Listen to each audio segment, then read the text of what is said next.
자, 잘못된 성례, 거짓 성례에 대한 칼빈 선생님의 비판 두 번째 시간입니다. 오늘은 일명 종부성사, 그 다음에 신품성사, 그 다음에 혼인성사 세 가지에 대한 이야기를 하겠습니다. 자, 종부성사. 그러니까 여러분 이제 영화 같은 거 보신 분들은 이제 병들어서 죽겠다는 사람이 죽으려고 하는 사람이 병상에서 이제 마지막으로 신부님이 오셔서 이렇게 하는 게 종부성사죠. 근데 이 종부성사에 대해서 제 칼빈 선생님은 부정적인 평가를 하고 계십니다. 자, 이 종부성사라는 것은 사제만 할 수 있습니다. 그래서 임종시에 일명 성유라고 하는 것을 이게 머리에 바르는 건가 봐요.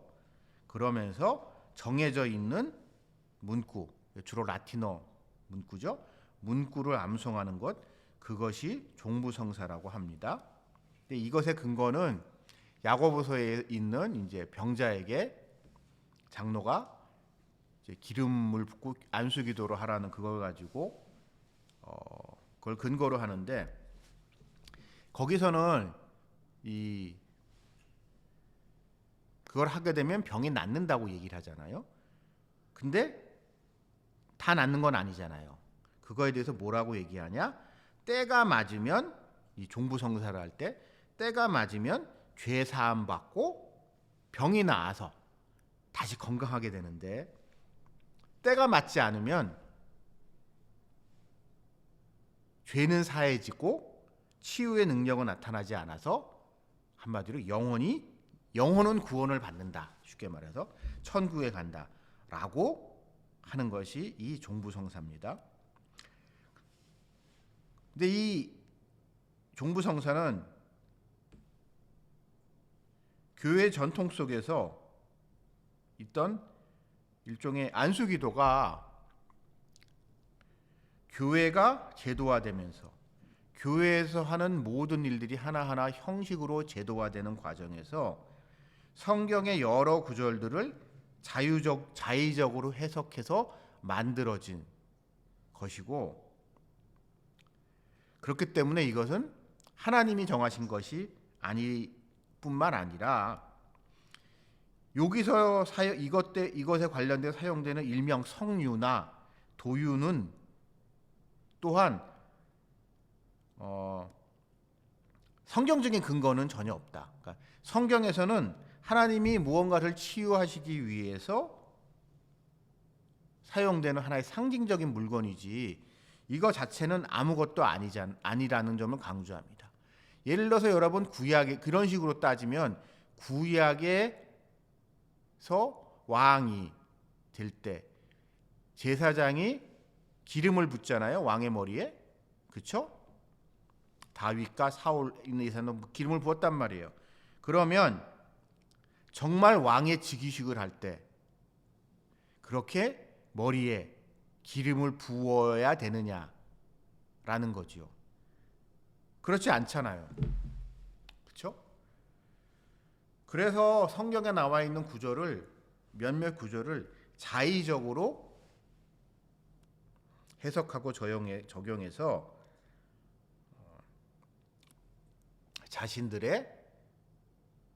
자신들이 하는 행위를 이제 어떠한 절대적인 가치를 부여하는 것, 그것이 잘못된 것입니다.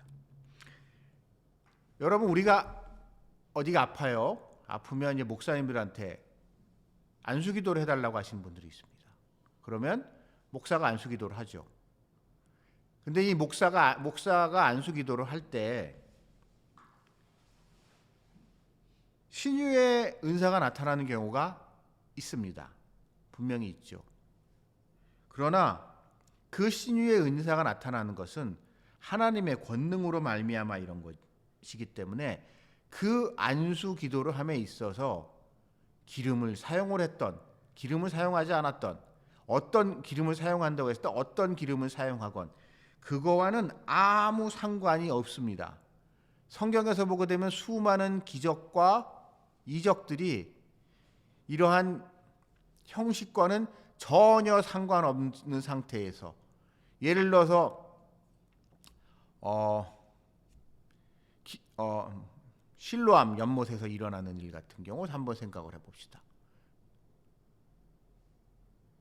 그 맹인이 눈을 뜨게 되는 장면을 생각을 해봅시다. 전혀 그거와 상관없거든요.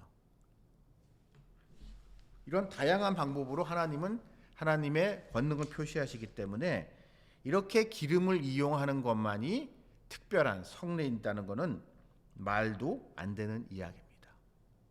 더군다나 이 성유와 도유에 관련된 문구를 찾아보면 여기든 장로들에게 그렇게 하라고 말씀하십니다. 사제들에게 하라는 이야기가 아니고요. 아주 이제 문자적 그 구절만을 살펴봤을 때, 그렇기 때문에 이것은 아주 성경 말씀대로 따지면 사제가 아니라 장로들이 행해야 되는 것이, 장로들이 해야 되는 것이죠. 근데 장로와 사제는 근본적으로 다릅니다. 사제는 제사장이고, 카톨릭적 개념으로 봤을 때 사제는 제사장으로 특별한, 그러니까 사도권을 계승하는 특별한 종교 엘리트고, 장로는 평신도들의 지도자입니다. 따라서 사제와 장로는 전혀 다른 성직이기 때문에 장로에게 한 이 말씀이 사제한테 적용된다는 것은 문제가 있을 뿐만 아니라 이 성유라는 것이 만들어지는 과정이, 저는 이제 카톨릭 쪽으로 잘 모르니까는요, 일반 신부는 할 수 없습니다. 주교만 할 수 있습니다.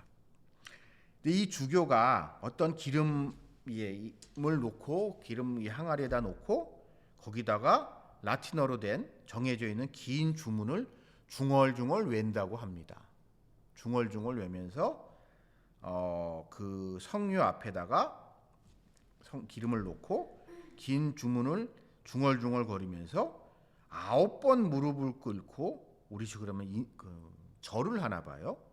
무릎 꿇고 인사하면서 절, 그것도 딱 9번 절하고 나면 그게 성유가 된다고 합니다. 좀 이상하죠. 이것이 왜 이러냐, 언제부터 이랬냐, 아무도 모릅니다. 근데 그냥 카톨릭에서 교회 전통 속에서 그냥 그렇게 해왔어요. 왜 그랬는지는 몰라요. 누가 언제부터 그렇게 했는지는 모르겠는데 이게 시간이 지나면서 하나의 형식 그 자체가 돼버린 거고, 이 형식이 시간이 지나면서 형식은 형식일 뿐인데 이것이 하나의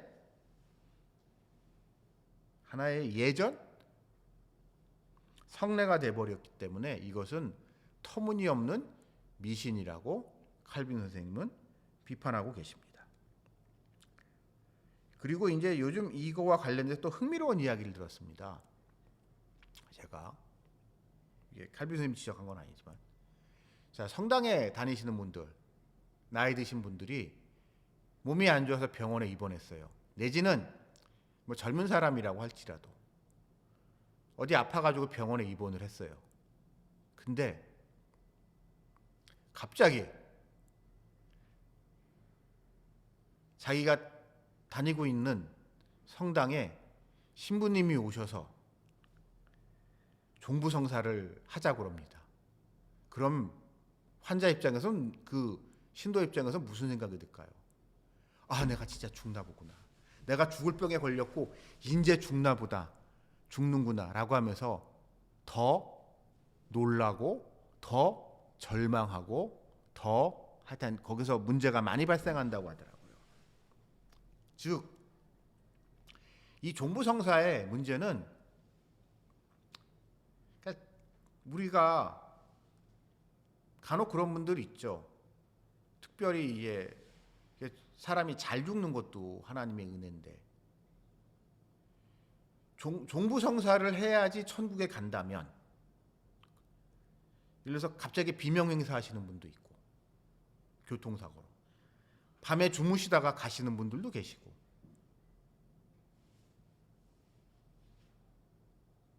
그런 분들은 종부성사를 받을 수가 없단 말이에요. 그런 분들의 구원의 문제. 그러니까 종부가 성사가 중요한 것이고 이것이 구원에 중요한 영향을 미친다 그러면, 그런 사람들의 경우, 그런 분들의 경우에 이제 구원의 문제에 있어서 심각한 딜레마에 빠지게 되는 겁니다. 여러분, 우리 한번 생각을 해봅시다. 여러분 인생 속에서 여러분 주변에 돌아가신 분 한번 생각해 보세요. 우리가 영화에서 보듯이 나이가 들어서 이제 갈 때가 됐어요. 그래서 이제 마음의 준비를 해요. 본인도 그렇고 가족들도 다 마음의 준비를 해서 이제 침상에 누워서, 병상에 누워서 이제 몸이 쇠해지셔서, 아, 이제 갈 때 다 됐구나, 나 이제 하나님 편에 가는구나 하면서 식구들을, 자식들을 다 불러 모아가지고 자식들이 이제 숨 마지막 떠날 때가 되신 뭐 부모님 내지는 할아버지 할머니 곁에서 찬송가를 같이 부르고 돌아가시는 아름다운 모습을 가지신 분도 간혹 계시지만, 그런 분 열에 한 명도 안 된단 말이에요, 우리 현실에서는. 근데 종부성사라는 게 그런 상황에서 사람이 죽는다? 그림 좋잖아요. 그렇죠? 그런 상황 속에서 되면은 좋지만, 그럴 수 있는 사람이 거의 없는 냉정한 현실, 우리 인생을 봤을 때 이거는 성도들을 구원의 문제에 있어서 잘못된 시각을 갖게 합니다. 이어서 이제 신품성사에 대한 비판을 합니다. 그러니까 우리도 교회에서 저도 목사 안수 받고, 장로도 안수 받고, 집사도 안수 집사, 그래서 서리 집사, 안수 집사 구분하잖아요. 그런 이제 직급에 따른, 성품에 따른 이런 안수가 있긴 하지만, 이거를 성사라는 것은 우리가 세례 내지는 성찬식과 같은 동급의 특별한 성사로 보지는 않죠. 물론 개인에게는 뜻깊고 중요한 날이지만은요. 근데 가톨릭은 이 성직이 되는 것을 신품 성사라고 하면서 구분을 하는데, 흥미로운 건 성령의 9가지 열매를 근거로 해서 이 성직을 7개의 성품으로 구분을 한다고 합니다. 그래서 이 각 단계별로 이제 성사를 하는데, 이 성사가 그러니까 진급이 되는 거죠. 쉽게 말하면 처음부터 이제 평수사부터 시작해서 점점 등급이 올라가는데, 그 7개 단계가 있대요. 7개 단계에 따라서 이 성품이 승진을 하는 거고, 흥미로운 게 이게 승진함에 따라서 성령의 은사, 성령의 열매가 하나씩 추가된다고 주장을 한답니다. 지금도 그러는지는 모르겠지만 하여튼간 이 칼빈 선생님 시절에는. 그러나 이것은 성경과는 거리가 멀다는 게 이제 중요 문제점이죠. 성경에서는 특별한 사람들에게만 거룩하고 경건한 삶을 요구하지 않습니다.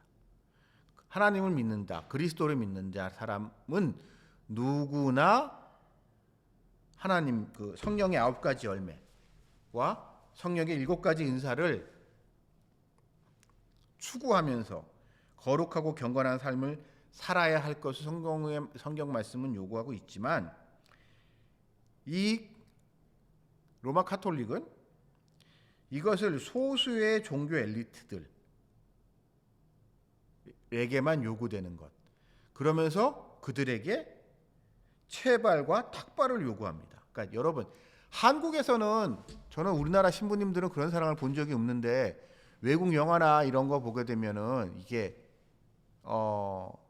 카톨릭 신부들이나 이게 수도사들의 이 표준 비슷한 게 이렇게 가운데 머리 빵꾸 나 있잖아요. 이렇게 이게 이제 일부러 머리를 이렇게 채발을 하는 건가 보더라고요.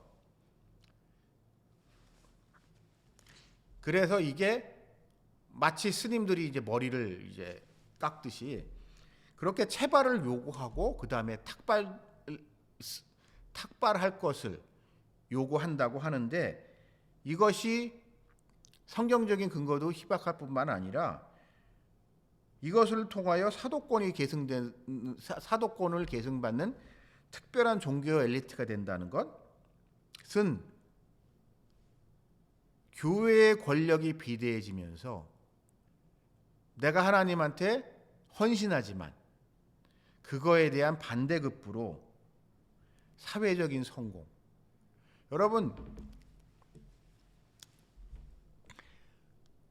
종교의 가장 큰 종교가 타락하고 부패하는 건 종교 지도자들의 타락과 부패인데 그것은 결국 종교 지도자들이 권력화됐을 때 그래서 세상적으로도 많은 것을 누리게 될 때 그렇게 되는데 이러한 신품성사를 통한 성직의 계급화, 성직의 종교화는 필연적으로 그런 거를 가져왔고 그것이 서로 상호작용을 하면서 강화됐다는 것이 칼빈 스님의 주요한 비판하는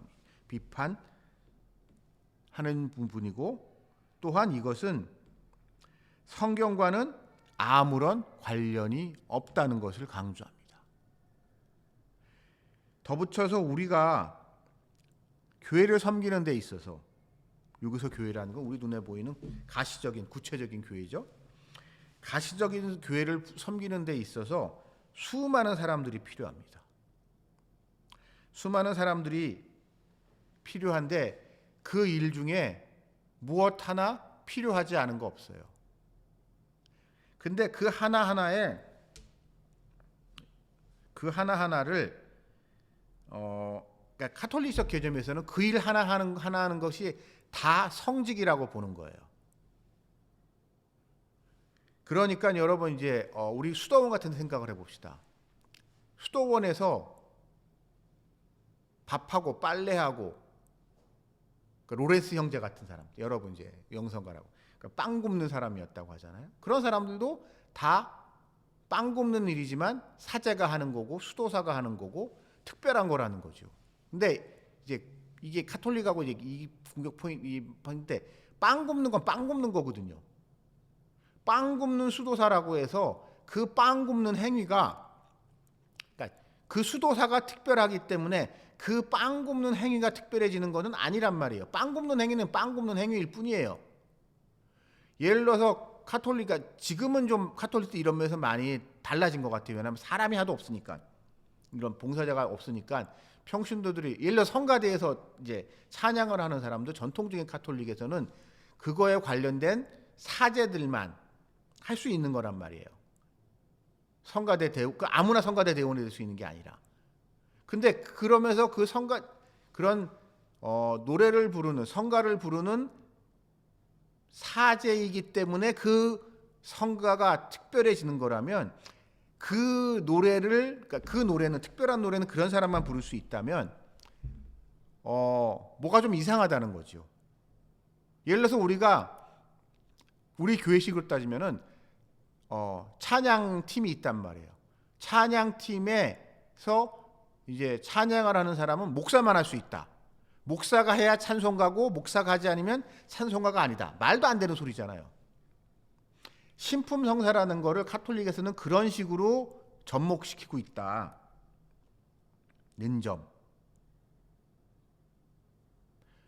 점을 지적하고 있습니다. 따라서 이 신품성사는 그런 게 있죠. 예를 들어서 교회가 커지면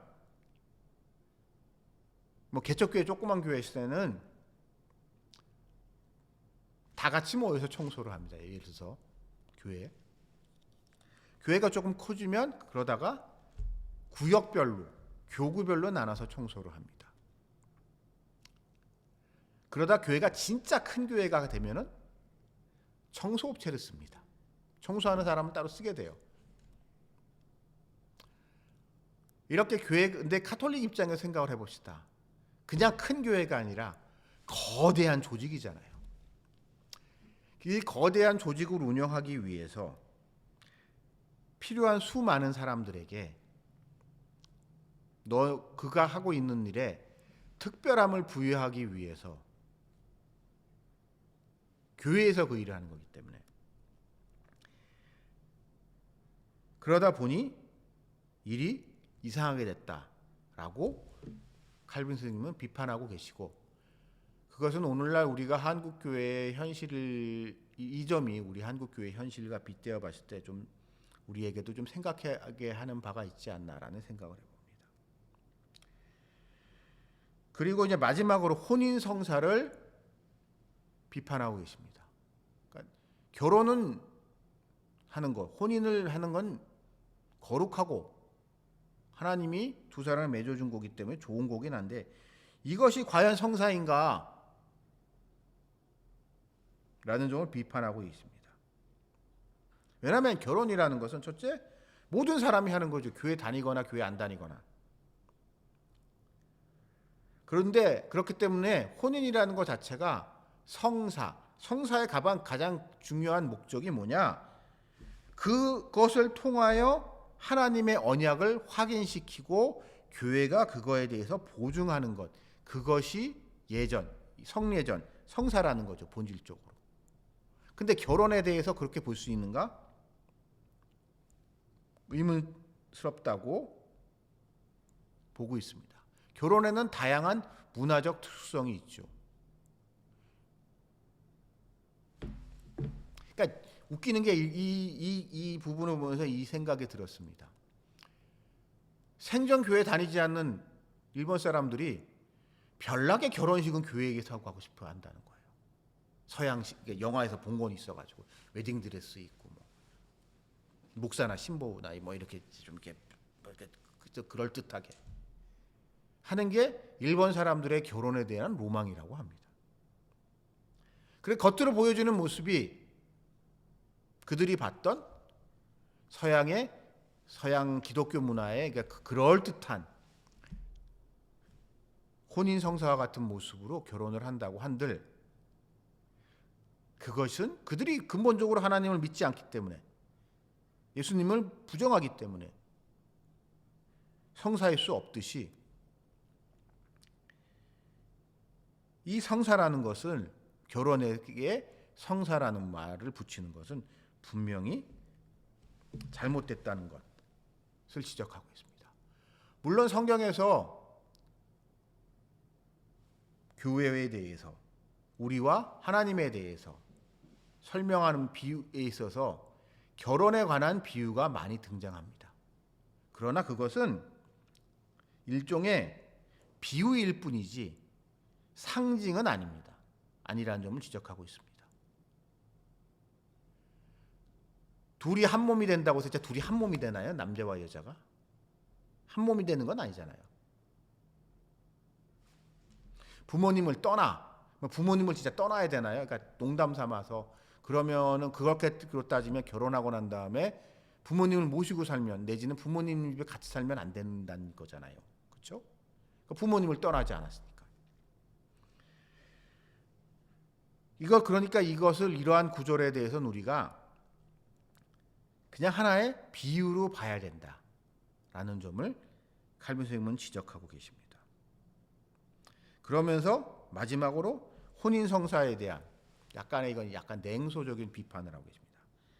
로마 카톨릭이 혼인을 성사라고 하면서 이건 무지하게 중요하고 무지하게 성스러운 일이다라고 이야기를 하는데, 왜 자기네들은 결혼을 안 할까요? 그러니까 자기 모순이 있다는 거예요.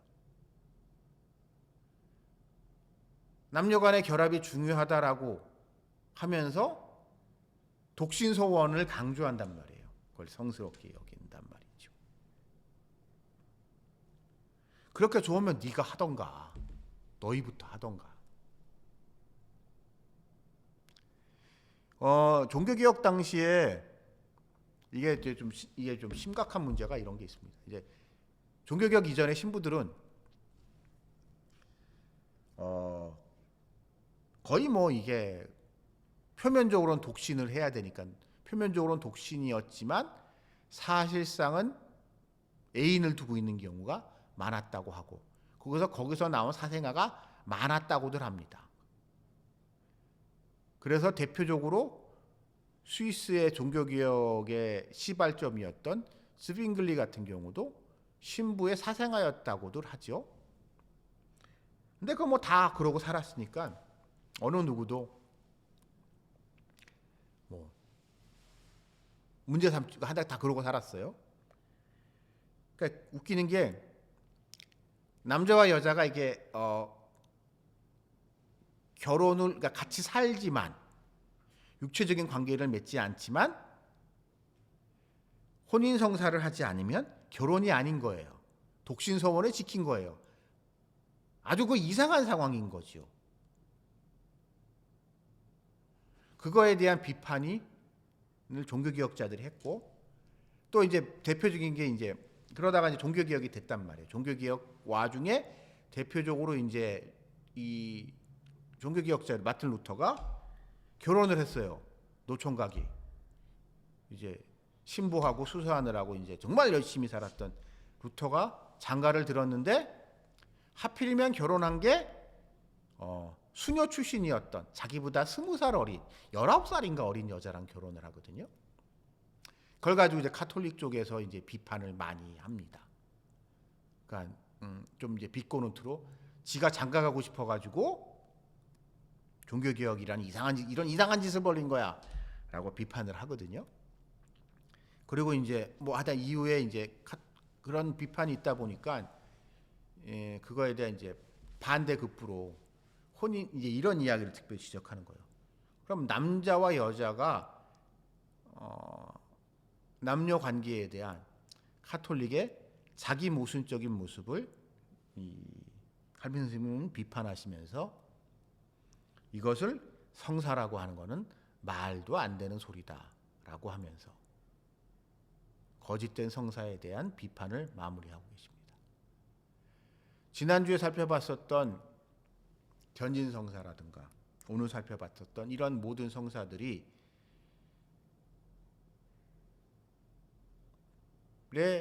가장 큰 문제는 뭐냐? 결국 성경적인 근거가 없고 다만 교회의 전통 속에서 교회에서 행해지던 그 이런저러한 것들을 제도화하고 형식화하면서 거기에 성례전, 성사라는 말도 안 되는 이름을 붙이고 그것을 통하여 교회, 좀 더 정확히 말하면은 로마 카톨릭과 교회의 권위와 권력 강화에 사용되는 것은 분명히 잘못됐다라는 것이 이 거짓 성사에 대한 최종적인 결론입니다. 우리가 우리의 신앙에 있어서 기조는 예나 지금이나 동일하게 한 가지입니다. 이것이 과연 성경적인가, 성경적인 근거는 있는가와 더불어 이것이 세상에 이로운가 아닌가. 뭐 예를 들어서 그런 분이 있어요. 담배 피지 말라고 하게 되면은 성경에 담배 피지 말라는 얘기가 어디 있다고 왜 담배를 피지 말라고 하냐라고 말하시는 분이 있는데 그건 말할 필요도 없는 거죠. 그냥 우리의 일상적인 상식으로 이게 세상에 유익한가, 유익하지 않은가, 해가 되는가 아닌가를 보게 되면 그거를 통하여 우리가 판단해야 할 문제지 이것을 성스럽냐 성스럽지 않냐로 평가하는 것은 말도 안 된다라는 점을 이 지난주와 이번 주 거짓 성사에 대한 비판 속에서 우리 생각해 봤습니다. 오늘 강의는 여기까지고요. 이제 다음에 2주 후에 찾아뵙겠습니다. 다음 주에 2주 후에 뵙겠습니다.